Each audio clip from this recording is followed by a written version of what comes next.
안녕하세요. 사랑하는 성도님, 영혼의 샘물, 은혜의 자료심을 축복합니다. 소망의 주님이 우리와 함께 하십니다. 우리와 함께 하시는 주님을 찬양합니다. 기도합시다. 주님, 감사합니다. 오늘 또 주님의 은혜로 새날을 열어주시니 감사합니다. 오늘 하루도 우리의 삶이 주님의 선하신 인도하심 안에서 기쁨으로 순종하며 하나님의 사랑과 은혜의 품 안에 평안한 하루가 되기 원합니다. 오늘도 말씀으로 깨우쳐 주시고 채워주시고 우리의 삶이 말씀으로 든든히 세워지는 복된 하루가 되게 하여 주시옵소서. 예수님 이름으로 기도합니다. 아멘. 오늘 말씀은 예레미야 48장 26절에서 35절입니다. 모압으로 취하게 할지어다. 이는 그가 여호와에 대하여 교만함이라. 그가 그 토한 것에서 뒹굴므로 조롱거리가 되리로다. 내가 이스라엘을 조롱하지 아니하였느냐? 그가 도둑 가운데서 발견되었느냐? 내가 그를 말할 때마다 내 머리를 흔드는도다. 모압 주민들아, 너희는 성읍을 떠나 바위 사이에 살지어다. 출입문 어귀 가장자리에 깃들이는 비둘기같이 할지어다. 우리가 모압의 교만을 들었나니 심한 교만 곧 그의 자고와 오만과 자랑과 그 마음의 거만이로다. 여호와의 말씀이니라. 내가 그의 노여함에 허탄함을 아노니 그가 자랑하여도 아무것도 성취하지 못하리로다. 그러므로 내가 모압을 위하여 울며 온 모압을 위하여 부르짖으리니 무리가 길헤레스 사람을 위하여 신음하리로다. 신마의 포도나무여, 너의 가지가 바다를 넘어 야셀 바다까지 뻗었더니 너희의 여름 과일과 포도 수확을 탈취하는 자가 나타났으니 내가 너를 위하여 울기를 야셀이 우는 것보다 더 하리로다. 기쁨과 환희가 옥토와 모압 땅에서 빼앗겼도다. 내가 포도주 틀에 포도주가 끊어지게 하리니 외치며 밟는 자가 없을 것이라. 그 외침은 즐거운 외침이 되지 못하리로다. 헤스본에서 엘르알레를 지나 야하스까지와 소알에서 호로나임을 지나 에글라 셀리시아에 이르는 지역에 사는 사람들이 소리를 내어 부르짖음은 니므림의 물도 황폐하였음이로다. 여호와의 말씀이라. 모압 산당에서 제사하며 그 신들에게 분향하는 자를 내가 끊어버리리라. 아멘. 자, 어제의 말씀에 이어서 오늘도 계속 모압에 관한 그런 심판의 말씀입니다.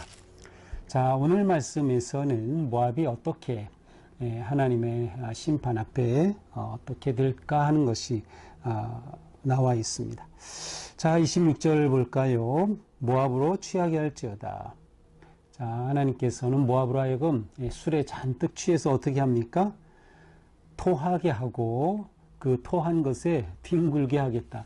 정말 수치스러운 일이죠. 바로 이렇게 해서 그들을 조롱거리가 되게 하겠다라는 거예요. 자, 어제 마지막 본문은 뭐였어요? 그 모압의 뿔이 잘렸고 팔이 부러졌다. 그들의 권세가, 그들의 명예가 다 사라진 거죠. 그 사라진 모습이 바로 오늘 본문 조롱거리가 되는 것과 같아요. 이처럼 모압이 웃음거리, 우스갯거리, 조롱거리로 전락하고 마는 것이죠. 그 이유가 뭔가요? 그가 여호와에 대하여 교만함이라. 모압에 대한 하나님의 심판의 이유는 그들의 교만함이었어요. 앞에서도 우리가 보았지만 그들은 굉장히 비옥한 땅을 가지고 있었고 또 높은 고원지대에 형성하고 있으면서 비교적 평안한 그런 세월을 보냈어요. 그들이 자만하고 있는 거죠. 그래서 그들의 교만에 대해 하나님께서 이렇게 그들을 심판하시는 거죠. 자, 27절 그들의 잘못은 또 무엇인가요? 이스라엘을 조롱하지 아니하였느냐. 그들이 이스라엘을 조롱하여 하나님의 택하신 백성, 하나님의 백성을 그들이 조롱했다는 것이에요. 어떤 모습으로 조롱했습니까? 도둑 가운데 발견되느냐. 이 말은 무엇인가 하면 마치 이스라엘 백성들이 도둑질하다 들킨 것처럼 그렇게 이스라엘 백성들을 조롱하고 그들을 그렇게 하대하고 그들에게 수치를 주었다는 거예요. 그랬기 때문에 너희가 조롱을 받을 것이다. 그들이 이스라엘에 한 그대로 이것을 통해서 우리는 하나님은 택하신 백성에 대한 마음이 여전하심을 우리는 볼 수 있어요. 그들이 이스라엘을 조롱하면서 머리 흔들면서 조롱하였던 그것처럼 너희도 조롱거리가 될 것이다. 자, 이렇게 되면 모압에는 어떤 일들이 일어납니까? 주민들아 성읍을 떠나 바위 사이에 살지어다. 성읍이 안전하지 못해요. 적군이 쳐들어오니 그들은 도망가야 돼요. 그래서 바위 사이에 머물러요. 얼마나 그 삶이 궁핍한 삶이겠어요. 더 나아가 출입문 어기 가장자리에 깃들이는 비둘기 같이 할지어다. 자, 출입문 어기 가장자리에 깃들이는 비둘기. 그냥 이 본문대로라면 이렇게 사람들이 드나드는 문에 그 가장자리에 집에 그 비둘기가 있는 것과 같아요. 자, 그곳에 있는 비둘기는 어떻게 할까요? 불안하죠. 사람들이 왔다 갔다 하니까 말이죠. 그러나 또 이 본문은 깊은 협곡에 있는 어떤 한 자리를 의미하기도 합니다. 또 이렇게 본다면 비둘기가 아주 위험하게 안정되지 못한 그러한 곳에 머물고 있는 그러한 모습이에요. 불안정한 삶. 결국 궁핍해지고 불안정한 삶이 될 것이라는 거죠. 29절은 그들의 교만에 대해 다시 한번 강조합니다. 뭐라고 해요? 너희 모압의 교만을 들었다. 심한 교만, 곧 그 자고, 오만, 자랑, 마음의 거만, 같은 교만이라고 하는 의미를 가진 단어를 반복적으로 말씀하고 있어요. 교만, 자고, 오만, 자랑, 거만. 그들이 얼마나 하나님 앞에 교만했는가를 말하는 거죠. 그들이 얼마나 하나님 앞에 우쭐대면서 자기들이 잘난 것처럼 자랑했던 것, 하나님께서 보실 때 너무나도 꼴불견이었던 것이죠. 그러니 하나님은 그들을 심판하시는 겁니다. 자, 이렇게 될 때 31절 내가 모압을 위하여 울며, 아니 하나님이 모압을 위해서 운다고요?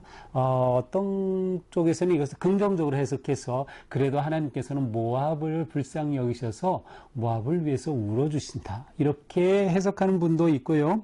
그러나 제가 볼 때는 이미 멸망한 모압을 향해 내가 애곡해 줄게 라고 하는 그러한 그들이 멸망한 것에 대해 하나님께서 그것을 하나님의 심판의 결과로 보시면서 그들에 대해서 이와 같이 하나님이 그들을 합당하지 않은 민족으로서 멸망하는 것에 대해 비꼬는 그러한 모습으로 볼 수도 있어요. 그래서 모압을 위해 울어준다. 내 너희 멸망한 너희 위해서 내 울어나 줄게. 그러한 의미가 되는 것이죠. 모압을 위해서 부르짖을 것이다. 마찬가지예요. 왜냐하면 무리가 길헤레스 사람을 위하여 신음하리로다. 무리들이 길헤레스 사람을 위해 신음한다. 길헤레스라고 하는 이곳은 지명인데요. 길하레셋이라고도 합니다. 이것은 이제 사해에서 약 18km쯤 떨어진 곳에 있는데 고대 모압의 수도입니다. 바로 그곳 사람을 위하여. 그러니까 그 잘 나가던 또 자랑하던 그 모압의 수도였으니 그들이 얼마나 그곳에서 부유했겠어요. 그러나 그곳에 있는 그런 모든 사람이 다 이처럼 수치를 당하고 조롱거리가 되고 말았으니 그것을 보며 그냥 울어줄게 라는 그러한 하나님의 말씀이에요. 신마의 포도나무여 너희 가지가 바다를 넘어 야셀 바다까지 뻗었더니 여름 과일과 포도수확을 탈취하는 자가 나타났다. 자, 신마라고 하는 것은 한 성읍이고 이곳은 옥토 비옥한 지역이기 때문에 아주 농사가 잘 되고 또 포도 수확을 많이 하는 곳이었던 것 같아요. 그래서 이 신마에 심겨진 포도나무가 얼마나 아주 풍작인지 바다를 이룬 것처럼 그렇게 놀라워요. 그러나 그렇게 얻은 과일 그 수확한 거 다 뺏기고 말 거다. 다 소용없는 거예요. 내가 너를 위하여 울기를 야셀이 우는 것보다 더하리로다. 자, 야셀이 운다. 야셀이라는 것도 하나의 그 성읍인데 그들이 우는 것보다 더 이렇게 다 뺏기고 나니 정말 막막하죠. 그렇게 울부짖는 그것보다 더한 울음이 너에게 있을 것이다. 이 야셀이라고 하는 것은 원래 이제 갓지파에 속했던 땅인데 주전 8세기경에 이 모압이 빼앗아간 곳이에요. 바로 이곳에서도 울음이 멈추지 않을 거다라는 거죠. 결국 33절 기쁨과 환희가 이 모압에서 다 사라져요. 빼앗겼어요. 모든 것들이 사라지죠. 기쁨, 환희, 옥토, 비옥감, 풍요로움 다 사라지고 포도주틀에 포도주가 끊기고 포도주 틀에선 밟아서 포도즙이 나오고 그렇게 풍성해야 되는데 다 끊어지고 만 거죠. 포도를 수확하면서 노래하던 그 즐거운 노래는 다 사라지고 말았던 거예요. 히스본에서 알레를 지나 여기는 여러 지역이 쭉 나와요. 이것은 사람들의 아우성이, 그들의 그 곤고함이 각성으로 얼마나 이게 극심하게 퍼져 있는가를 보여주는 것이에요. 결국 니무림의 물도 황폐하게 될 것이다. 니무림의 물, 니무림 강이라고 할 수 있는데 이것은 사해 지역으로 흘러들어가는 모압 남쪽의 강으로 추측이 됩니다. 바로 그 물까지도 다 황폐하고 말라버려요. 그들이 궁핍한 상황에 빠지고 마는 것이죠. 여호와의 말씀이라 모압 산당에서 제사하며 그 신들에게 분향하는 자를 내가 끊어버리리라. 자, 모압은 하나님이 택하신 백성은 아니에요. 하나님이 율법을 그들에게 주신 적은 없어요. 그럼에도 불구하고 이스라엘과 접경하고 있는 이 모압, 더군다나 아브라함의 자손과 관계되어 있는 그러한 친척인 그들, 하나님께서는 그들에 대해 기대하셨던 거죠. 너희가 바로 함께 있는 이스라엘을 보고 나를 섬기고 하나님, 우리가 하나님을 섬겨야겠다, 이렇게 하기를 하나님은 기대하셨던 것 같아요.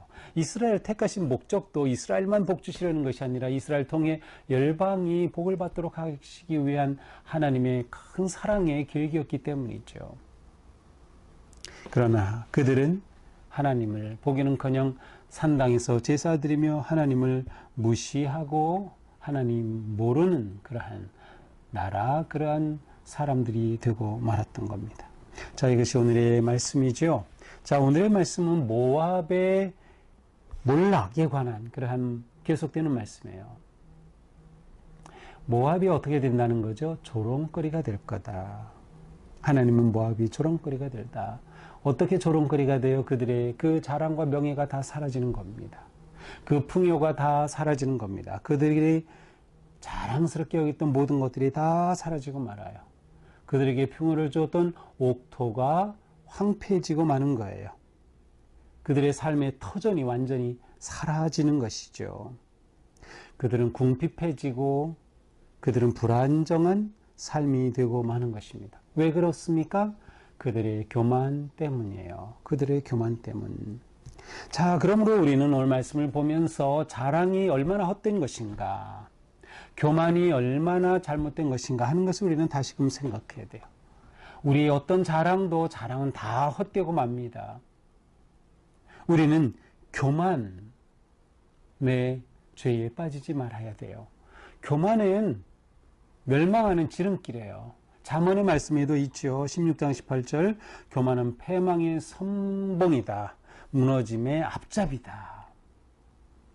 그러니까 어떻게 보면 우리 신앙생활의 핵심은 하나님 앞에 끊임없이 우리 자신을 낮추며 하나님의 하나님 되심을 인정하고 높이며 교만에 빠지지 않는 삶. 왜냐하면 이 삶이 하나님의 긍휼하심과 은혜와 사랑을 입는 삶이기 때문인 것이죠. 하나님은 교만한 것은 무진장 싫어하시는 거예요. 너무도 싫어하시는 거예요. 그러면 교만하지 않는 삶은 뭐예요? 물론 겸손의 삶도 되지만 하나님을 경외하고 높이는 삶이죠. 교만은 하나님을 낮추는 거죠. 내가 그 자리에 서는 거예요. 그러나 하나님을 경외하고 높이는 삶, 바로 하나님을 존중하는 삶, 그것이 하나님께서 기대하시고 원하시는 삶이죠. 우리가 하나님 앞에 겸손해진다는 것은 하나님을 인정하고 하나님을 존중하며 경배할 뿐만 아니라 하나님이 지으신 다른 사람들도 존중할 줄 아는 것이에요. 사람이 교만하면 다른 사람이 눈앞에 안 보여요. 그냥 자기보다 낮은 것처럼 함부로 말하고 비난하고 하대하죠. 잘못된 거예요. 우리가 어찌 하나님 앞에서 내 자랑을 드러낼 수 있겠어요? 우리는 그러므로 다른 사람에 대해서도 그 사람을 존중할 줄 알고 그 사람의 인격을 존중해주고 그 삶을 존중해주며 진정으로 사랑으로 한 마음이 되는 것, 이것이 또한 하나님께서 기대하시는 우리의 삶입니다. 하나님은 이처럼 모압에 대해서도 심판하신다. 그것은 하나님은 모압에 대해 기대하셨다는 것을 말해주죠. 그들이 섬기는 이방신들, 그것 때문에 하나님께서 이들을 기멸하신다. 그것은 그들이 하나님께로 오기를 하나님은 기대하셨던 거예요. 근데 특별히 모압에 대해서는 이제 내일 본문인데 마지막에 희망적인 말씀을 주셔요. 47절에 보니까 내가 마지막 날에 모압의 포로를 돌려보내겠다. 여호와의 말씀이니라. 모압의 심판이 여기까지니라. 그래서 모압에 대해서는 완전히 멸절되는 것이 아니라 그들이 회복될 것에 대한 하나님의 마음이 남겨져 있습니다. 이것이 오늘 우리가 보게 되는 말씀이죠. 자, 오늘 말씀을 보면서 오늘 하루 우리의 삶이 주님 보시기에 겸손한, 정말 하나님께서 기뻐하시는, 그래서 우리 삶 가운데 하나님의 하나님 되심을 인정하는 삶, 그리고 하나님을 경배하는 삶, 우리의 말과 행동과 삶의 자리에서 그처럼 하나님 앞에 드려지는 아름다운 삶, 복된 하루가 되기를 축복합니다. 기도합시다. 주님, 감사합니다. 오늘 말씀으로 우리를 세워주셨습니다. 오늘 살아가는 동안 하나님을 인정하는, 또 하나님의 은혜를 감사하는 우리의 삶이 되게 하여 주시옵소서. 하나님 앞에 교만하여 무너지는 어리석은 인생이 되지 않도록 오늘도 우리의 마음과 생각을 지켜주시고 우리의 삶을 주님의 큰 은혜와 사랑의 길로 인도하여 주시옵소서. 예수님 이름으로 기도합니다. 아멘. 네, 오늘도 주님의 은혜로 우리의 삶이 소망적이고 또 생명이 가득한 복된 하루가 되기를 축복합니다. 사랑합니다.